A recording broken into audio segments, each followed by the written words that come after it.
Could you tell us a little bit about your work as well? The kind of maybe just an overview of what's involved from when you, not a full 25 years worth, but when you first arrive in a language group and how you go about a basic overview of the Bible translation. Yeah, well, first thing we have to do a language survey to see how viable the language is to begin with. So I went in there for a couple of weeks and traveled around all the different villages, and we took word lists, we talked to the people, we observed what kind of language they were using in the church, what kind of language the kids were talking to each other in, and all these kinds of things. And from doing all those different tests, we realized that the talk place, the language, was very strong. They hardly used any other thing. So that was the first step. Then we asked them, would you like to have someone come and do a translation for you? And of course they just rolled out the red carpet. They really wanted that. A lot of it, I think, was just to have an expat in their village. Of course, the prestige, that was a part of it, I'm sure. But at the same time, you could tell they were sincere. They really wanted to have God's word in their language. So we kind of assessed, if how sincere that was. Came back here for a short time. We talked about it, prayed about it, and decided that we were going to go and allocate in that location.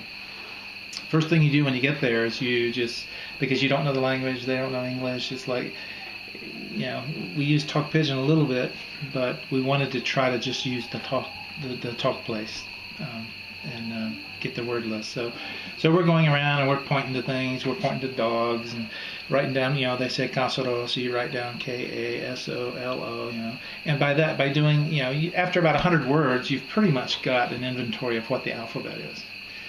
So you have to discover what the alphabet is. It's never been written down before, so how are you going to do that? So you get all these words and you figure out what the alphabet is, and then you go from there. Then you start recording stories to figure out the grammar system. So you record the story, and then you go back to your house and you sit down and you painstakingly transcribe it down, and you start looking and seeing where the word breaks are and what the word order and different things, and that takes years to discover what the grammar system is like in this language.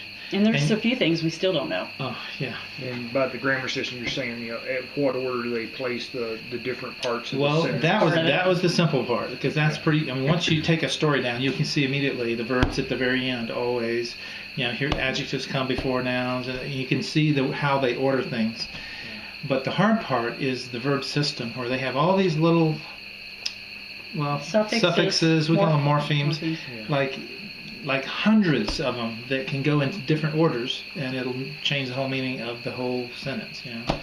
So that's the toughest part, is to discover how that grammar and verb system work. The village that you've been part of, I'm assuming that they were evangelized before you came along.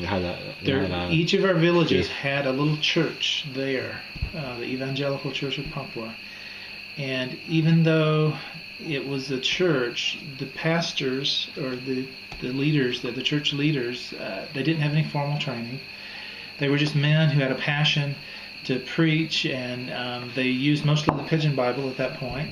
A couple of them had been outside of our village for like a 1-year Bible thing up at a neighboring village, that little courses that they give, but no one had a lot of formal training.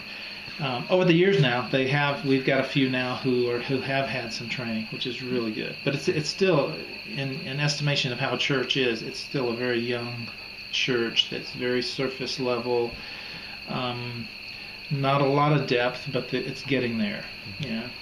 And how much have you really seen a difference then, since the people have had their own native tongue, had the scriptures in their own language? Has that made a big difference in their maturity in their faith? I think it has, yeah. Like with sorcery, for instance. Yeah. A lot of sorcery. And we were translating the book of Acts. Paul was in Ephesus, he was preaching, and all the sorcerers in that area were so convicted that they brought all of their magic books and had a huge bonfire. Okay, remember that story? Mm-hmm. Well, we had just finished translating that chapter, and I asked the local pastor guy if we could just read it in church that week, and he said, yeah, no problem. So I stood up and I just read it. Talk place only. Didn't comment on it, didn't do anything. Just read it.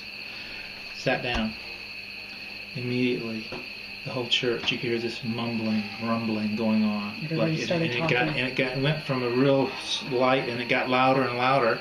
Finally, one of the head deacons stood up in the back of the church, and he goes, "Okay," he goes, "we have heard God's word in our language today about this story of what these people did with sorcery in Ephesus." He goes, "We need to do the same thing." When we dedicated the book of Acts, when we finished it, they had a big celebration. They dug this big pit, built this huge bonfire, and 7 of these sorcery people came forward and brought their things and burned them in this fire. And they held it over the fire, and they said "Kota tikeye," Yeah, which means it it's is finished. and dropped it. And that was just from reading it. No, not even commenting on it, But the power of the word was just so strong.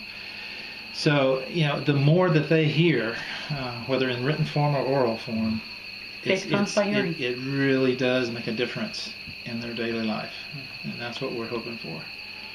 So is that language spoken in multiple villages in that area, or is it? Well, we have about that one village? 7. We have about 7 villages. Okay. Yeah, but it's a really big geographical area. We've got a big mountain range in the middle. We've got 4 villages over here and 3 over here. And it'll take you, if you walk from here to here, it's 5 days. Okay, that's how big this area is. Huge, very sparsely populated. The only way we can get there is by plane. Yeah, that's right. That's the plane. I mean, that's what we've done the last 20 years. We wouldn't have been able to do anything without the planes. Yeah. We wouldn't have been able to get in there at all. Yeah. Because there's no way to get in. There's no roads. And it's so far out in the middle of nowhere that even if you tried to hike there, you would not survive it. I'm serious. It is that You'd get bad. lost and eaten by snakes. Snakes, leeches, death adders, you name it. I would not survive ever getting in there without a plane.